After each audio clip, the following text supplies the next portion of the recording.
Hari ini, bulan ini, beberapa tahun belakangan ini, kaum muslimin dikejutkan dengan pengeroyokan terhadap kebenaran dengan kata dan istilah lain yang tidak asing di telinga kita, dengan istilah kriminalisasi.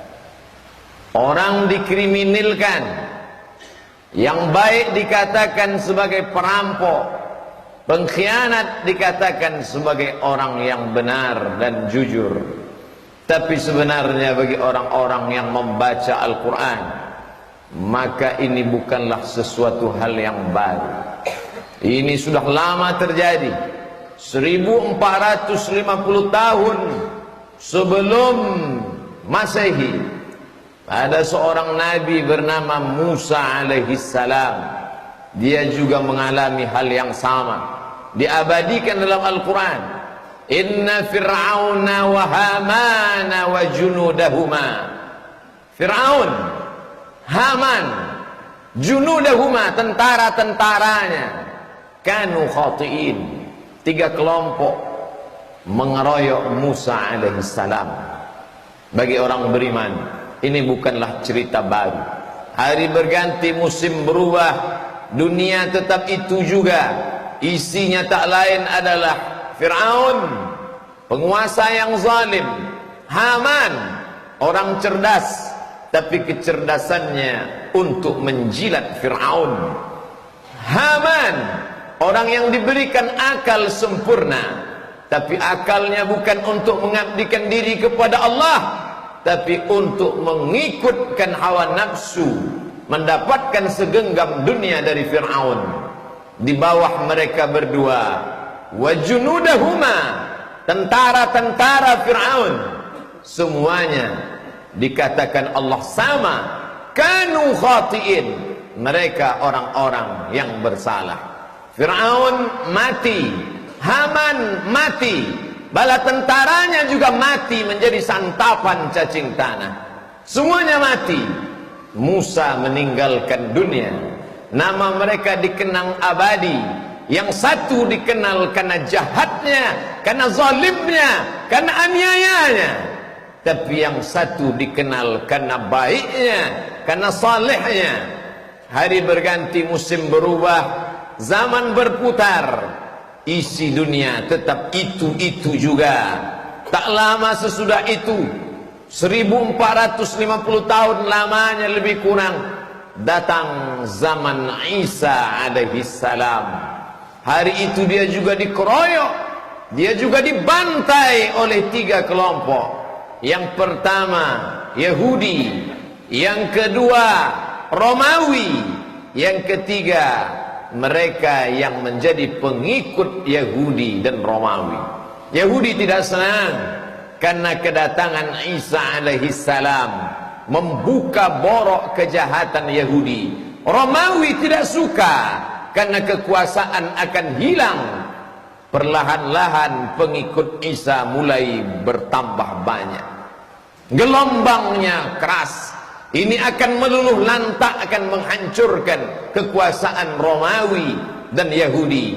Adapun orang-orang awam yang jahil, yang bodoh, hanya mengikut Yahudi dan Romawi. Apa yang terjadi? Murid, pengikut setia, mereka berjanji di hadapan Allah ketika Isa berkata, wa idh qala Isa bin Maryam lil hawariyin. Ingatlah ketika Isa berkata kepada hawariyin, murid-muridnya, man ansari ilallah, siapa yang akan menolong aku menegakkan agama Allah? Qalal hawariyun, murid-murid Isa berkata, nahnu ansarullah, kami yang akan menolong agama Allah. Ternyata di tengah bulu kambing yang hitam ada satu pengkhianat. Dia bernama Yudas Iskariot. Hanya disogok beberapa keping uang emas, imannya luntur. Dia tunjukkan persembunyian Isa.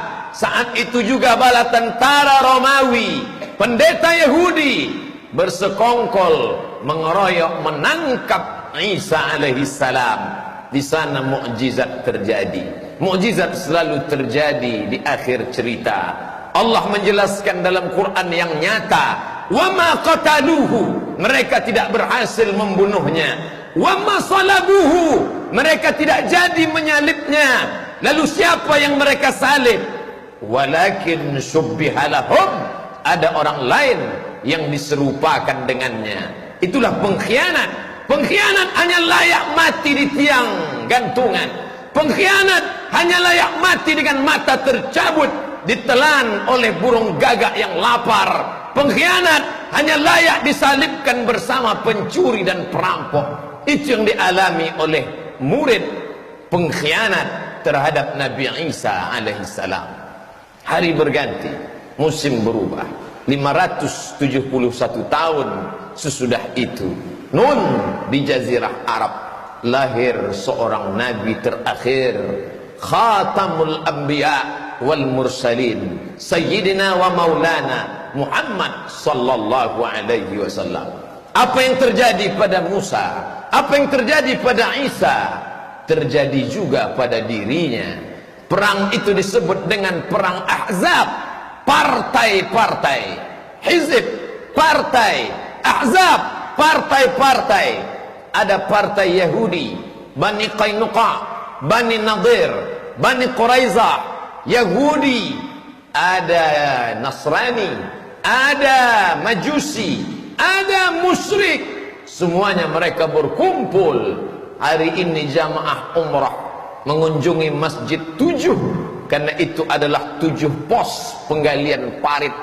Parit bahasa Arab Khandaq, disebut dengan perang Khandaq karena Sayyidina Salman Al-Farisi bertanya kepada Nabi, "Ya Rasulullah, apakah turun wahyu bagaimana strategi menghadapi partai-partai ini?" Nabi mengatakan, "Tidak ada. Izinkan aku mengeluarkan pendapat. Kami di Persia menghadapi musuh dengan menggali parit yang lebar." Baiklah Salman. Nabi memerintahkan sahabat, tapi Nabi juga ikut mengangkat.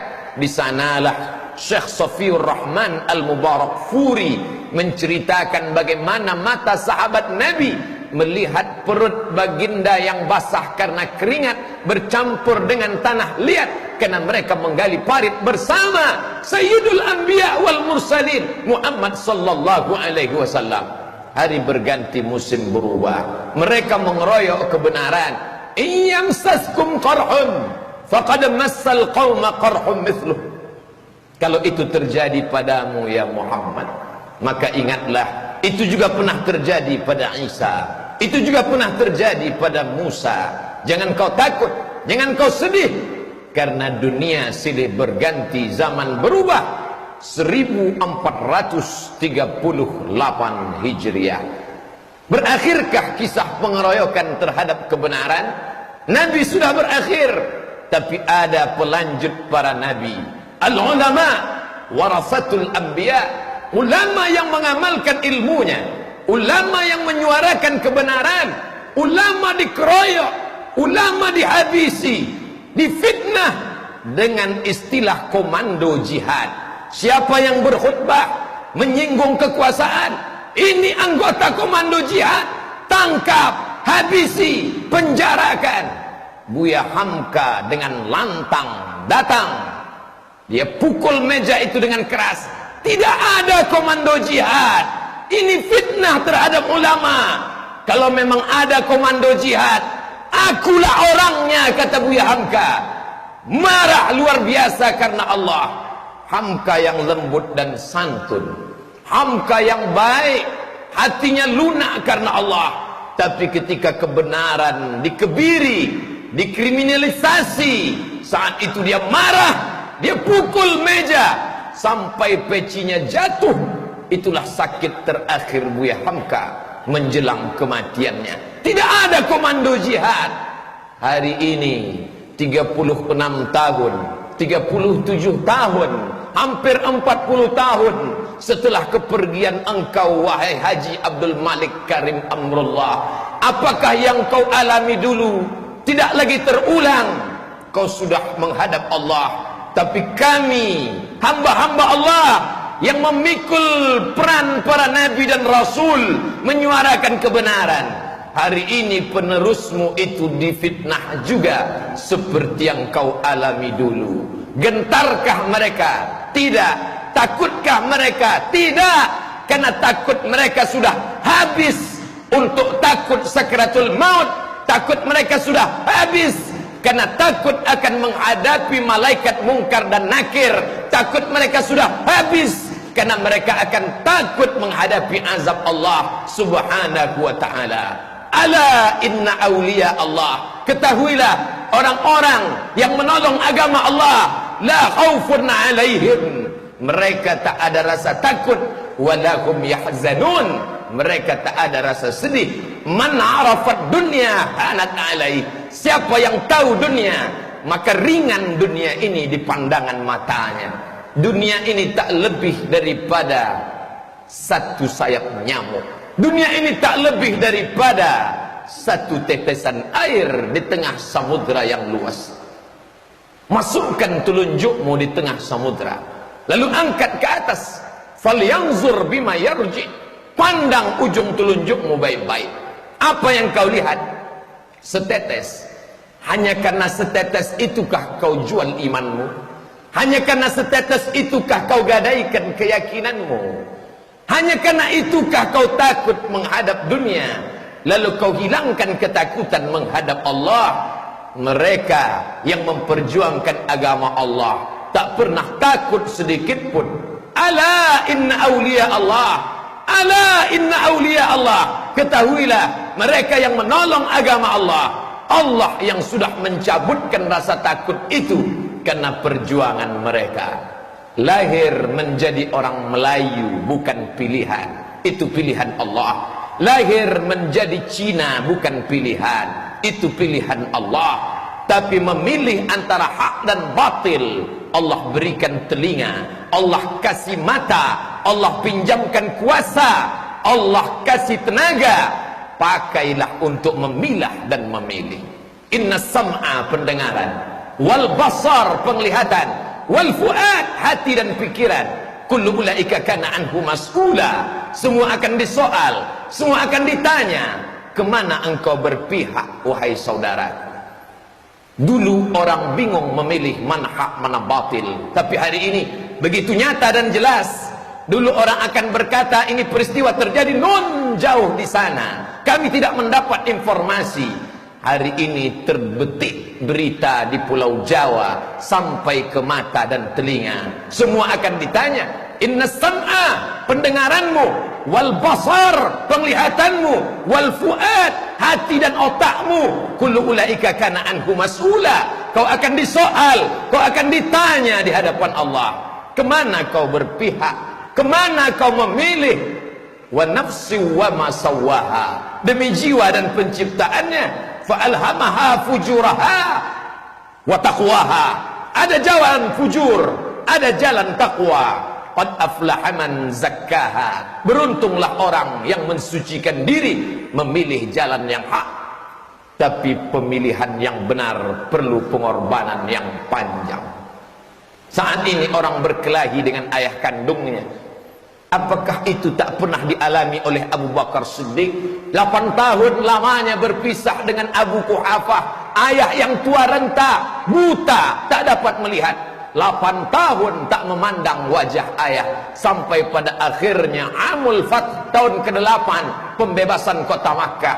Disitulah Abu Quhafah bersyahadat, asyhadu an la ilaha illallah wa asyhadu anna Muhammadan Rasulullah.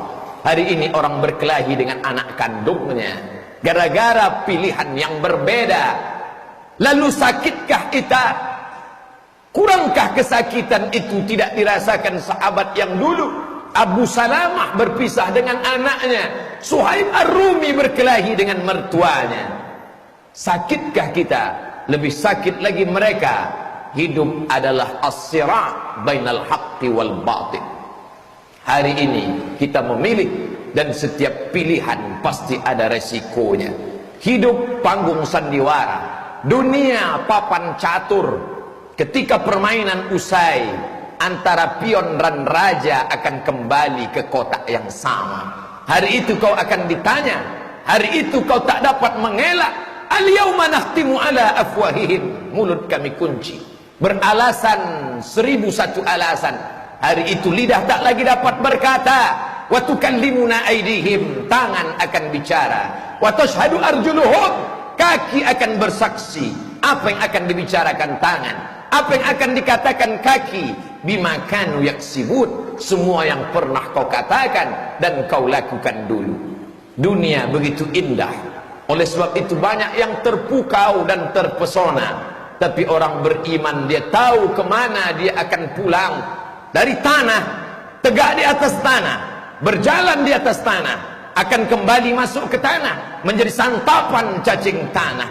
Kalau pernah kau tolong kebenaran, itulah yang akan kau bawa bekal menghadap Allah. Di saat anak tak dapat menolong, di saat istri lari membebaskan diri, yauma yafirrul mar'u min akhihi, saudara lari dari saudara kandung, wa ummihi wa abihi, ibu kandung lari dari anak, anak lari dari ayah, wa sahibatihi wa banihi, orang lari dari istri, istri lari dari suami dan anak. Likulli imri'in minhum yawma idzin sya'nun yughnih. Hari itu kita sibuk mempertanggungjawabkan segala yang pernah kita lakukan dulu. Minum khamar semuanya tahu itu haram. Berzina semuanya sadar itu haram. Korupsi semuanya mengerti bahwa itu haram. Tapi memilih bersikap dalam suasana genting, beribu alasan terucapkan, tapi hatimu tak dapat kau dustai, nalurimu tak dapat kau bohongi. Mahaka fi sadrika, hatimu terasa sempit ketika kau khianati dia. Oleh sebab itu istafti qalbak, tanya hatiku. Wa in aftakal muftun, 1000 orang memberi fatwa, tapi kau bertanya kepada hatimu yang tak dapat kau dustai, bahwa kau memilih jalan yang benar.